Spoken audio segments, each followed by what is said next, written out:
Hello guys, in this video I'm going to show you how to enable the prioritize matching same language players function on the UNO application. But first of all, I just want to mention, please don't forget to subscribe to our channel, because at 100,000 subscribers we are going to show you our YouTube revenue statistics and growth strategy, how to make money online. So let's jump into it. First of all, open the application on your device.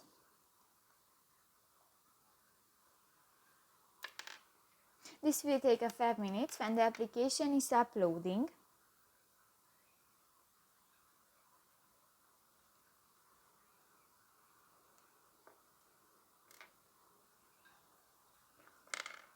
And go to the settings icon at the lower left corner of the screen.